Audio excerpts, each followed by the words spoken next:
Hola, ¿qué tal queridos amigos? Bienvenidos a Todd Media, su canal, que Dios les bendiga. En este video vamos a estar hablando acerca del pacto eterno.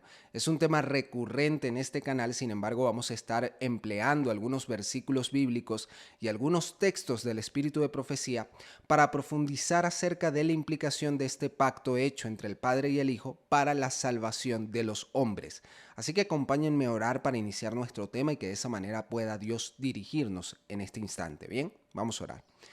Padre celestial y eterno, te pedimos en el nombre de Cristo Jesús que tú nos puedas guiar en este estudio tan importante como lo es el pacto eterno. Permite que el nombre de tu Hijo Jesucristo pueda ser exaltado en nuestras mentes y sobre todas las cosas que podamos, Señor, ser edificados mediante tu palabra.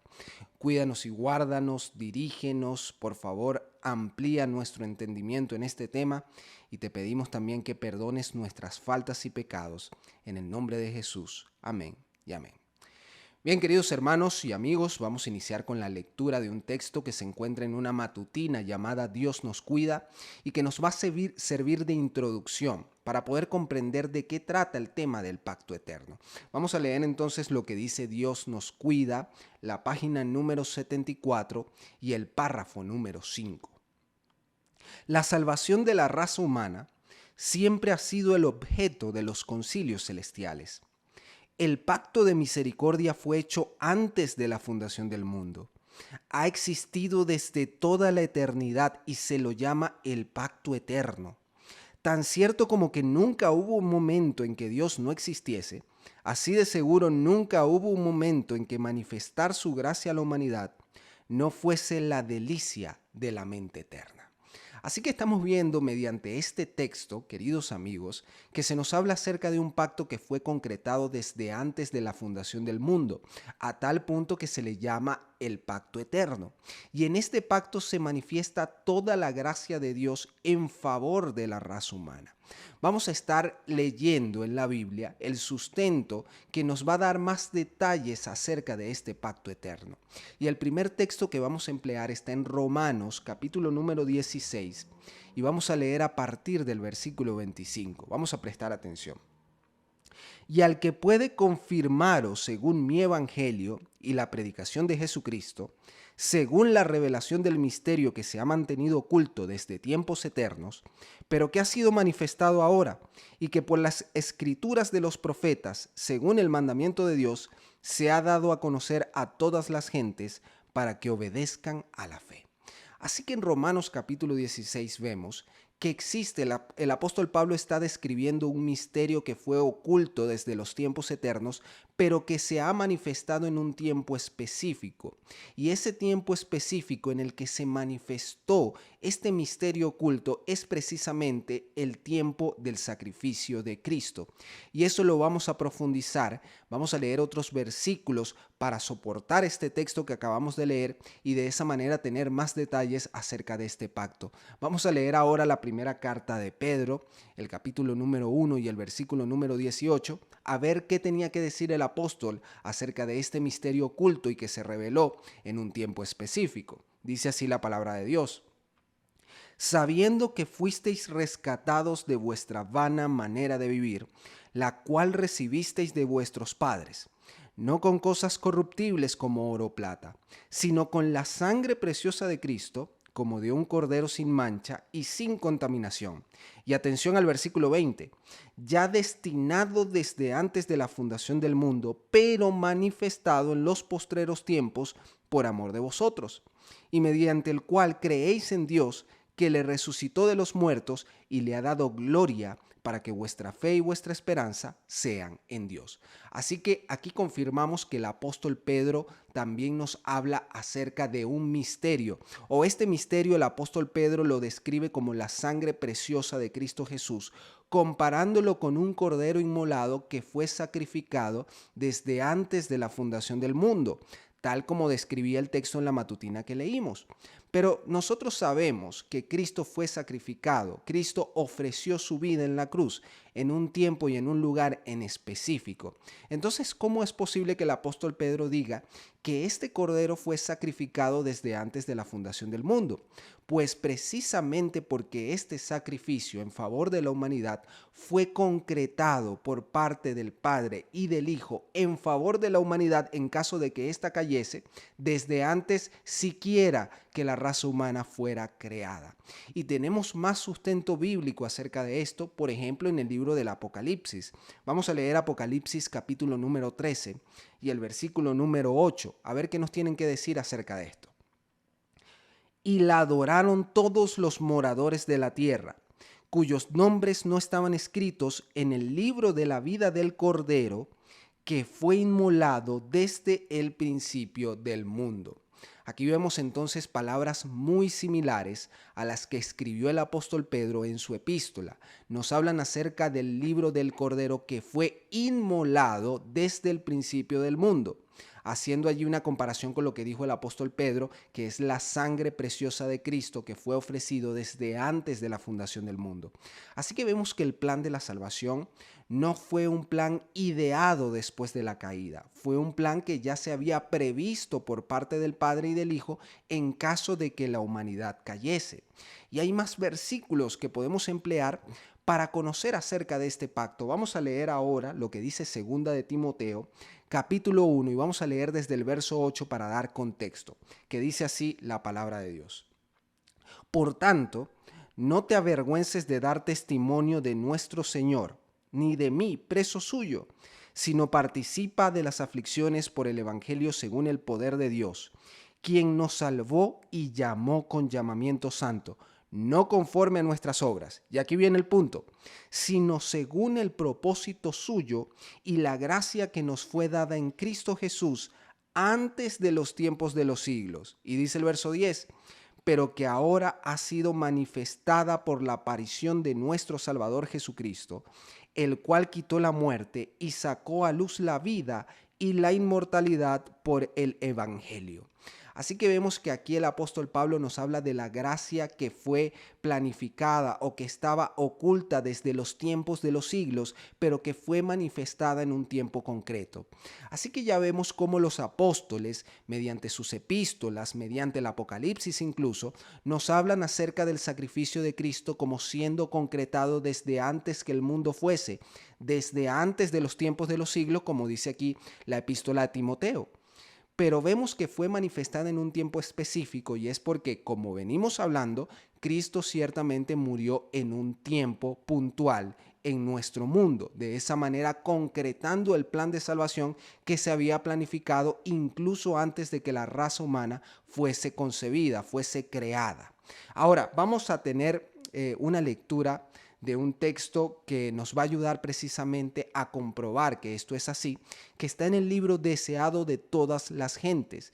La página es la 773 y el párrafo número 11. Vamos a ver qué dice el Espíritu de Profecía. Desde antes que fueran echados los cimientos de la tierra, el Padre y el Hijo se habían unido en un pacto para redimir al hombre en caso de que fuese vencido por Satanás. Habían unido sus manos en un solemne compromiso de que Cristo sería fiador de la especie humana. Cristo había cumplido este compromiso cuando sobre la cruz exclamó, consumado es. Se dirigió al Padre. El pacto había sido llevado plenamente a cabo. Ahora declara, Padre, consumado es. He hecho tu voluntad, oh Dios mío. He completado la obra de la redención. Si tu justicia está satisfecha, aquellos que me has dado, quiero que donde yo estoy, ellos estén también conmigo. Así que aquí vemos una hermosa descripción acerca de ese concilio celestial en donde el Padre y el Hijo concretaron el pacto que serviría como el soporte para la raza humana en caso de que ésta cayese. Y vemos cómo cuando Cristo fue levantado en la cruz del Calvario, exclamando, consumado es, hizo que este pacto se hiciera patente para la raza humana. Cumplió plenamente con los términos del pacto, ofreciendo su vida perfecta para que nosotros, que somos pecadores y merecíamos la muerte, según lo que dice Romanos capítulo 6 y versículo 23, pudiésemos obtener nueva vida en su nombre. Pero ahora vamos a profundizar acerca de otro aspecto del pacto. ¿A quiénes cubre este pacto eterno hecho entre el Padre y el Hijo? ¿Será que cubre a un grupo de escogidos en específico? ¿O será que este plan fue hecho en favor de toda la raza humana, incluso independientemente si creen o no? No queriendo decir esto, y esto hay que aclararlo, no queriendo decir esto que todo el mundo se va a salvar, porque eso no es lo que enseña la Biblia. Pero es bueno saber si el pacto se realizó en favor de la raza humana. Para ello vamos a leer el libro del profeta Isaías, capítulo 53. Vamos a leer a partir del versículo 5 porque hay un detalle interesante que debemos recalcar. Mas él herido fue por nuestras rebeliones, molido por nuestros pecados.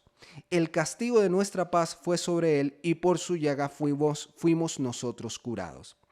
Todos nosotros nos descarriamos como ovejas, cada cual se apartó por su camino, mas Jehová cargó en él el pecado de todos nosotros. Cargó el pecado de todos nosotros. Así que cuando leemos Isaías 53, capítulo que refleja, que expresa los sufrimientos de Cristo, vemos que está hablando acerca de todos nosotros, es decir, la humanidad en pleno. Vamos a ver otros versículos que nos van a ayudar a tener una idea clara acerca del alcance que tienen los términos del pacto. Para ello vamos a revisar lo que dice Primera de Timoteo, capítulo número 4, y vamos a leer a partir del versículo 9. Palabra fiel es esta y digna de ser recibida por todos, que por esto mismo trabajamos y sufrimos oprobios, pues porque esperamos en el Dios viviente, que es el Salvador de todos los hombres, mayormente de los que creen. Aquí vemos una frase que es vital en nuestro estudio. Salvador de todos los hombres, especialmente de los que creen. Y hay que volver a hacer el énfasis. La Biblia no enseña que todos los seres humanos se van a salvar. Lo que enseña la Biblia es que en Cristo Jesús hay provisión de salvación para todos los hombres. Y por eso es que ya desde los tiempos bíblicos se le declara como Salvador de todos los hombres, porque el sacrificio de Cristo fue dado en favor de todos, pero especialmente de los que creen, porque los que creen, los que son atraídos a Cristo y no se resisten, recibirán las bendiciones del pacto y recibirán la vida eterna tal como lo enseña la Escritura. Pero vamos a seguir leyendo porque tenemos más versículos. En Primera de Juan capítulo número 2 y versículo número 2 también tenemos un detalle interesante que vamos a resaltar. Y Él es la propiciación por nuestros pecados, y no solamente por los nuestros, atención, sino también por los de todo el mundo. Aquí tenemos la misma idea expresada que acabamos de leer en la epístola a Timoteo. El sacrificio de Cristo no fue dado para cubrir los pecados de un grupo en específico, sino que se hizo provisión mediante esta muerte expiatoria para los pecados de todo el mundo. No significa que todo el mundo se va a salvar, significa que para todo el mundo hay provisión para salvación, y aquellos que no se resistan a este regalo maravilloso de la gracia participarán de las bendiciones del pacto, que es un tema que ya vamos a tocar. Vamos a seguir leyendo porque también en el Evangelio de Juan, vamos a leer un detalle interesante. Juan capítulo número 6 y vamos a leer a partir del versículo número 32 y luego nos vamos a adelantar un poco, pero ya les voy a avisar. Juan capítulo 6, versículo 32 y 33 dicen así. Y Jesús les dijo, de cierto os digo, no os dio Moisés el pan del cielo, mas mi Padre os da el verdadero pan del cielo, porque el pan de Dios es aquel que descendió del cielo y da vida al mundo. Así que aquí vemos en esta discusión en donde Cristo se presenta como el pan que nutre al mundo, porque esta simbología es importante, cabe destacar. Cuando Cristo se compara con el pan, se está comparando con el alimento esencial por el cual ninguna persona puede vivir. Esto tomando en cuenta también el contexto cultural, ya que el pan era un alimento sumamente importante, sumamente básico en la alimentación de las personas que vivían en ese entonces, y tanto ricos como pobres lo consumían. Así que Cristo es el elemento básico para la vida. Cristo es el elemento, Cristo es el agente que confirma la vida para todo el mundo. Y ese pan del cielo descendió a la tierra precisamente para dar vida al mundo, lo dice el texto bíblico, para dar vida al mundo, no para dar vida a un solo grupo. En Cristo Jesús hay suficiente provisión de vida para que todo aquel, sin importar su origen étnico, sin importar sus creencias anteriores, puedan encontrar en él el camino, la verdad y la vida.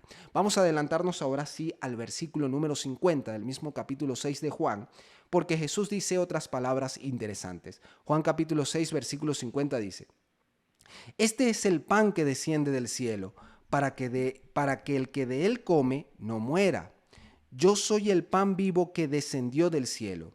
Si alguno comiere de este pan, vivirá para siempre. Y el pan que yo le daré es mi carne, la cual yo daré por la vida del mundo. Así que hermanos, aquí tenemos una vez más una confirmación de que el pan que descendió del cielo, que es nuestro Salvador Jesucristo, descendió para dar vida al mundo, para que todo aquel que así lo desee, para que todo aquel que se sienta atraído por los encantos incomparables de Cristo pueda participar de la dádiva de Dios. Vamos a confirmar a esto ahora con una lectura, para que sepamos, y fíjense este detalle, incluso en la mediación de Cristo desde antes de la fundación del mundo está garantizada nuestra vida terrenal. El hecho de que usted y yo estemos vivos en este momento es únicamente gracias al sacrificio de Cristo. Y vamos a leerlo mediante esta cita que la encontramos en el libro El deseado de todas las gentes, la página 615 y el párrafo número 2. Atención a esto. Nuestro Salvador dijo: Si no comiereis la carne del Hijo del Hombre y bebiereis su sangre, no tendréis vida en vosotros, porque mi carne es verdadera comida y mi sangre verdadera bebida, citando lo que dice Juan capítulo 6, versículos 53 al 55. Ahora, atención a lo que dice a continuación. Esto es verdad acerca de nuestra naturaleza física. A la muerte de Cristo debemos aún esta vida terrenal. El pan que comemos ha sido comprado por su cuerpo quebrantado. El agua que bebemos ha sido comprada por su sangre derramada. Nadie, santo o pecador, come su alimento diario sin ser nutrido por el cuerpo y la sangre de Cristo. La cruz del Calvario está estampada en cada pan, está reflejada en cada manantial. Todo esto enseñó Cristo al designar los emblemas de su gran sacrificio. La luz que resplandece del rito de la comunión, realizado en el aposento alto, hace sagradas las provisiones de nuestra vida diaria. La despensa familiar viene a ser como la mesa del Señor y cada comida un sacramento. Así que hermanos, mira, esta pregunta es interesante. ¿Cuántas veces nosotros hemos dado gracias pensando en el sacrificio de Cristo cuando nos bebemos un vaso de agua? O cuando nos llevamos a la boca un trozo de pan. O cuando sencillamente respiramos el aire fresco, cuando salimos de nuestra casa y vamos caminando y tenemos un clima agradable y respiramos el aire fresco, o tomamos un vaso de agua sumamente refrescante luego de llegar acalorados. Todas esas, queridos hermanos, queridos amigos, son dádivas dadas a los hombres por medio del sacrificio de Cristo. Y es que la palabra lo dice claramente: Dios hace salir su sol sobre malos y buenos. Y el único motivo por el cual usted y yo tenemos aún esta vida física, siendo malos, es porque Cristo se dio para que nuestra vida fuera garantizada y de esa manera traernos por medio de la gracia para aceptar la provisión que hay en Él para salvación. Todas las dádivas de nuestra vida, cada cosa de la que disfrutamos, cada bendición en nuestra mesa o en nuestra dispensa familiar, es garantizada por medio de la sangre de Cristo, el autor y el que confirma el pacto eterno hecho con el Padre desde antes de la fundación del mundo. Pero no solamente tiene beneficios físicos el pacto eterno para nuestra vida, tiene beneficios espirituales que los considero aún mucho más importantes y vamos a hablar en este momento de ellos. Vamos a abrir nuestras Biblias y vamos a abrir un momento el Evangelio de Mateo capítulo 26 y vamos a leer a partir del versículo número 26 que dice así.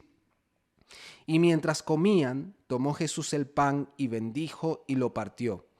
Y dio a sus discípulos y dijo, tomad, comed, este es mi cuerpo.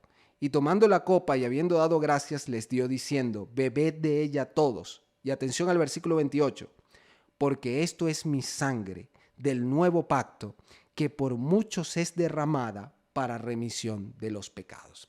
Así que haciendo memoria, rememorando un poco el sacrificio del Señor, la cena que el Señor tuvo antes de ser entregado, vemos que el Señor Jesús presentó los emblemas y presenta el vino como representación de su sangre y le llama la sangre del nuevo pacto, que por muchos es derramada para remisión de los pecados.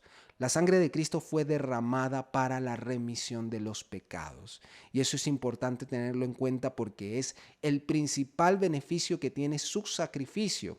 Por eso, al beber simbólicamente, cabe destacar, de la sangre de Cristo, nosotros participamos de su vida, de manera que nuestros pecados pueden obtener perdón. Ahora, quiero contrastar esto con un detalle interesante que encontramos en Hebreos capítulo 13, versículos 20 y 21, textos muy usados en este canal, pero necesitamos volverlos a exponer para resaltar un detalle interesante. Hebreos capítulo 13, versos 20 y 21. Y el Dios de paz que resucitó de los muertos a nuestro Señor Jesucristo, el gran pastor de las ovejas, por la sangre del pacto eterno, os haga aptos en toda buena obra, para que hagáis su voluntad, haciendo Él en vosotros lo que es agradable delante de Él por Jesucristo, al cual sea la gloria por los siglos de los siglos. Amén.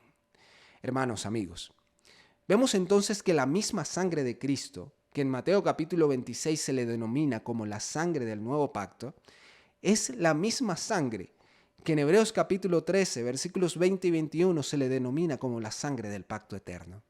Ahora, lo interesante es que Cristo, hablando de esa sangre en Mateo 26, dice que es la sangre del nuevo pacto que es derramada para remisión de los pecados. Pero Hebreos capítulo 13 parece agregarle porque en los versículos 20 y 21 se nos dice que esa misma sangre, que es la sangre del pacto eterno, nos hace aptos para toda buena obra. Así que la sangre de Cristo fue derramada no solamente para darnos perdón, sino también para habilitar al desvalido agente humano para que pueda hacer la voluntad de Dios, obrando Cristo en él, porque el texto es claro y dice, haciendo él en vosotros lo que es agradable delante de Dios. Así que, hermanos, tenemos poder por medio del sacrificio de Cristo. Se nos es impartido poder para que nosotros no solamente vivamos con la certeza del perdón, sino que vivamos sabiendo y confiando que en Cristo Jesús podemos ser obedientes a la voluntad de Dios. Y aquí hay que destacar otro detalle importante, porque se puede decir, bueno, pero ¿por qué en Mateo capítulo 26 se le dice la sangre del nuevo pacto y en Hebreo se le dice la sangre del pacto eterno? Es decir, ¿cuál es la correlación entre estos dos nombres? Si nosotros vemos la promesa del nuevo pacto, que está principalmente planteada en Jeremías capítulo 31, a pesar de que tenemos otros indicios de que ese pacto ya estaba establecido, como por ejemplo Ezequiel capítulo 36, Deuteronomio capítulo 6 y versículo 31, en Jeremías 31 encontramos puntualmente descrito por nombre lo que se conoce como la promesa del nuevo pacto, en donde Dios promete que su ley va a ser escrita en la mente y en el corazón de su pueblo. Maravilloso. Pero ahora, si usted voltea la página o usted pasa de capítulo, de Jeremías capítulo 31 a Jeremías capítulo 32, usted va a observar que la misma promesa del nuevo pacto se le dice o se le denomina como la promesa del pacto eterno. De la misma manera que Cristo prometió, que Dios prometió hacer un nuevo pacto en el capítulo 31, plantea la misma promesa y le llama la promesa del pacto eterno en Jeremías capítulo 32.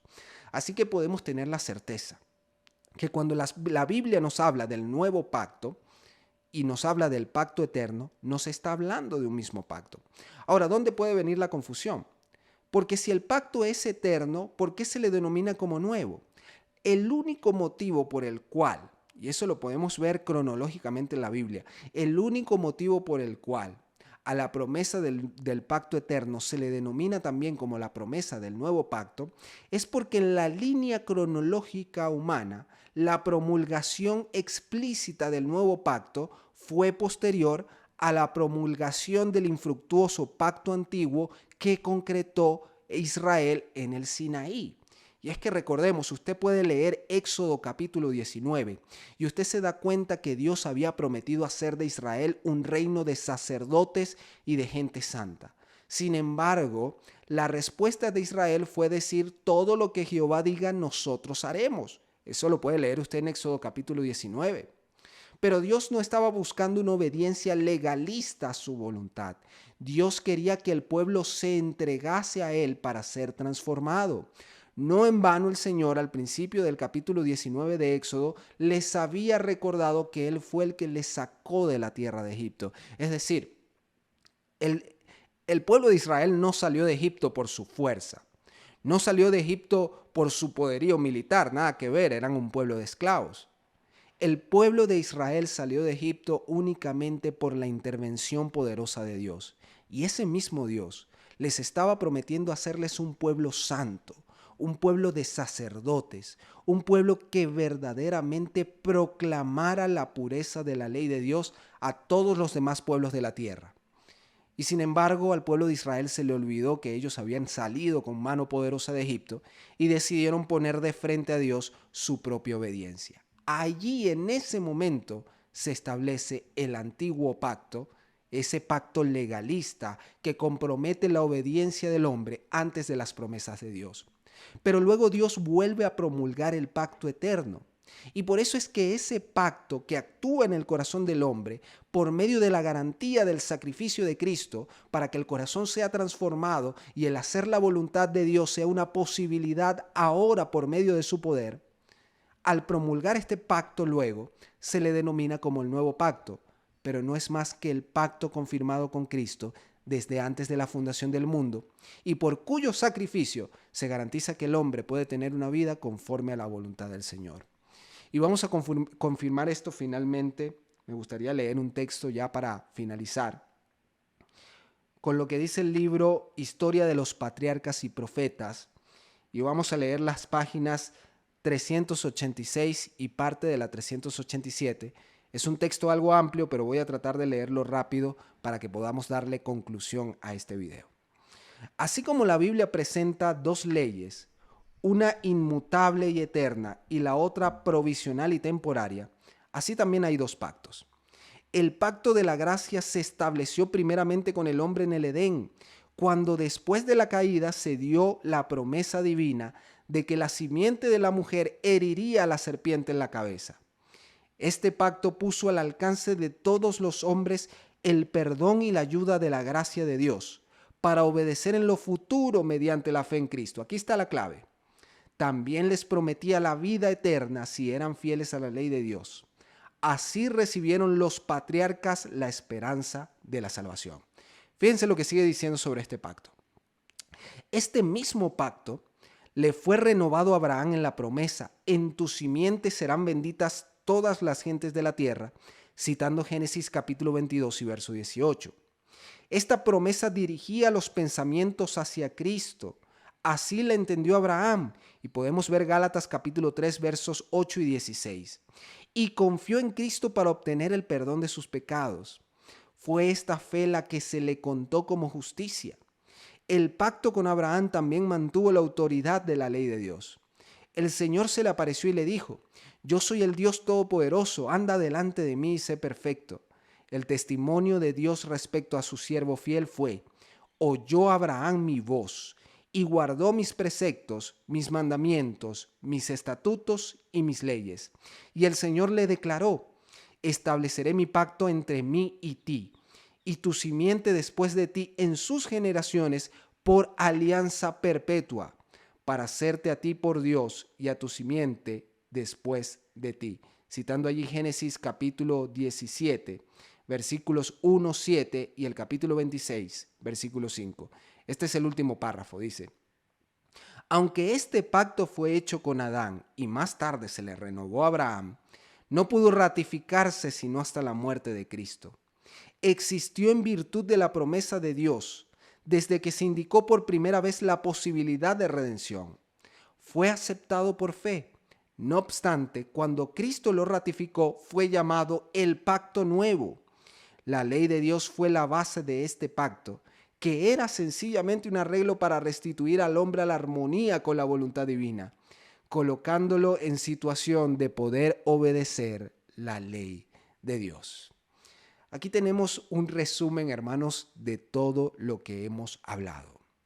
Un pacto que fue confirmado desde antes que fuesen echados los cimientos de la tierra. Un pacto que concretaron el Padre y el Hijo en favor de la raza humana en caso de que ésta cayera por medio de la tentación y el pecado. Ahora, este pacto nos da la garantía, porque Cristo Jesús así lo confirmó cuando exclamó en la cruz: consumado es. Nos da la garantía de que nuestros pecados son perdonados, siempre y cuando aceptemos la gracia que se nos es dada en Cristo Jesús. Pero no solamente eso, sino que además del perdón de nuestros pecados, se nos da la garantía que por medio de la promesa de este nuevo pacto, que según Ezequiel capítulo 36 es la acción del Espíritu, ratificado también en Jeremías 31, la ley de Dios puede ser escrita en nuestra mente y en nuestro corazón. El corazón de piedra puede ser quebrantado para dar paso a un corazón de carne, que verdaderamente obedezca los mandamientos de Dios. Así que no debemos confiar más en nuestros propios méritos. Debemos únicamente confiar en el sacrificio hecho por Cristo Jesús para obtener la tranquilidad y la paz de una vida perdonada, pero también para obtener la certeza de que en su nombre nosotros podemos vivir una vida verdaderamente santa, conforme a la voluntad de Dios. Podemos decir como Cristo: el hacer tu voluntad, oh Dios mío, me ha agradado, y tu ley está en medio de mi corazón, tal como está escrito en el libro de los Salmos. Así que, queridos amigos, basemos nuestra confianza únicamente en la garantía del pacto, que es Cristo Jesús. Si has vivido una vida atormentada porque piensas que por más esfuerzo que haces, no puedes verdaderamente vivir conforme a la voluntad de Dios, yo quiero invitarte a que bases tu confianza, que bases con todas tus fuerzas, todos tus deseos, tus ilusiones en el nombre de Cristo, para que Él pueda hacer de ti una nueva criatura y que por medio de ese pacto confirmado y ya establecido, tú puedas obtener una nueva vida que verdaderamente refleje lo que es la voluntad del Señor. De esa manera vas a poder predicar. Y no me refiero solamente a predicar con tus palabras, en un púlpito, en la calle, en donde sea, sino me refiero que por medio de ese testimonio, los que tengan interacción contigo, aquellos que trabajan contigo, tu familia, tu esposa, tus hijos, van a ver verdaderamente a Cristo reflejado en ti. Y esa es la idea del pacto, prepararte para que seas un ciudadano idóneo del reino de los cielos en el nombre de Cristo Jesús. Que Dios les bendiga y les guarde. Yo soy Roberto Barrios y será hasta la próxima oportunidad.